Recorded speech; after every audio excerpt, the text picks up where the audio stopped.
एक समय की बात है, एक बौद्ध भिक्षु अपने शिष्य के साथ घूमने के लिए निकले।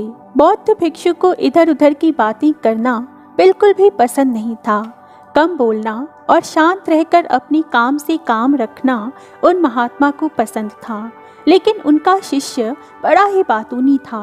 वह सारा दिन इधर उधर की बातें ही किया करता था और दूसरों की बातों में उसे बड़ा आनंद आता था।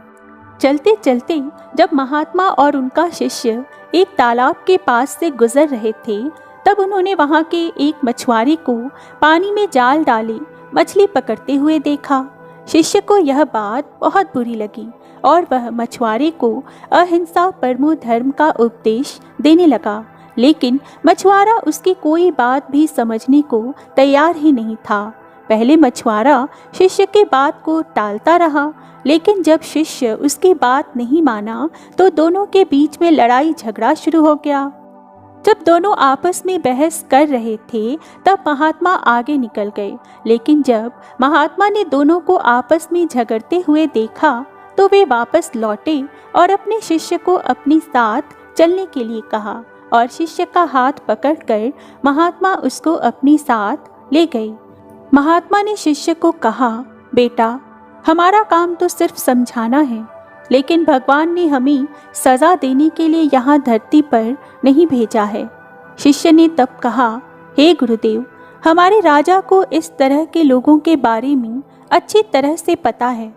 उन्हें पता है कि यहाँ इस तरह के कई लोग हैं जो ऐसे कई बुरे कार्य करते हैं, फिर वह ऐसे लोगों को दंड क्यों नहीं देते?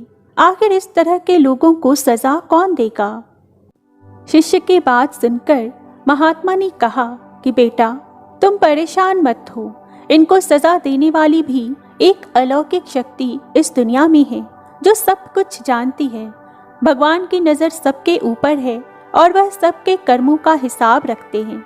इसलिए तुम अभी चलो, तुम्हारा उससे झगड़ा करने का कोई फायदा नहीं है। बौद्ध भिक्षु की बात सुनकर शिष्य संतुष्ट हो गया और उनके साथ चल दिया। इस बात को बीते हुए करीब 2 वर्ष का समय निकल चुका था।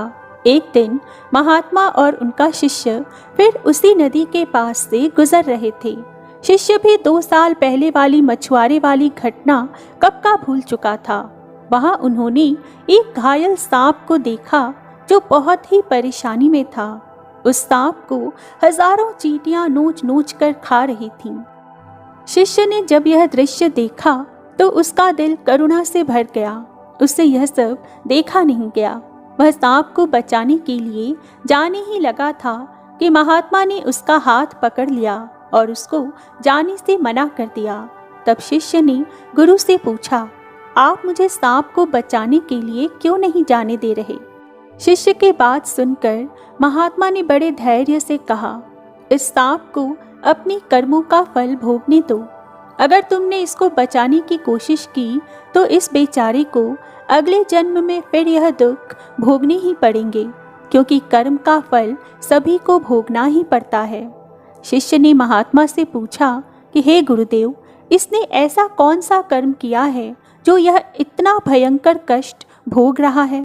महात्मा ने तब कहा कि हे पुत्र, यह वही मछुआरा है जिसको तुमने 2 साल पहले मछलियों को ना मारने का उपदेश दिया था और वह तुम्हारे साथ लड़ने के लिए तैयार हो गया था।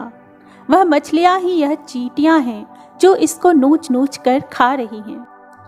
शिष्य महात्मा की बात सुनकर हैरान हो गया और उसने महात्मा से पूछा कि हे गुरुदेव, यह तो बड़ा ही अजीब सा न्याय है। महात्मा ने तब कहा, बेटा, इस दुनिया में स्वर्ग और नर्क के सारे दृश्य मौजूद हैं। तुम्हें इस धरती पर हर जगह ईश्वर के न्याय के नमूने देखने को मिल जाएंगे। इसलिए अपने कर्म को हमेशा याद रखना चाहिए, क्योंकि सच यही है कि जो हम करेंगे वह एक दिन हमें भोगना ही पड़ेगा। महात्मा ने कहा कि हमारे जीवन का हर पल बहुत ही कीमती है, इसलिए इस जीवन को बुरे कर्म करके हमें बर्बाद नहीं करना चाहिए। शिष्य को गुरुजी की बात अच्छी तरह से समझ में आ गई। दोस्तों, यदि हम अपने जीवन में बहुत ज़्यादा अच्छे कर्म करते हैं तो उसी के फलस्वरूप भगवान हमारे साथ न्याय करेंगे। इसलिए हमें जीवन में हमेशा अच्छे कर्म ही करते रहने चाहिए, क्योंकि अच्छे कर्म का फल भी हमें हमेशा अच्छा ही मिलता है और पाप की सज़ा किसी भी जन्म में हो, चाहे जाने या अनजाने में ही क्यों ना हो, हमें भुगतनी ही पड़ती है। धन्यवाद।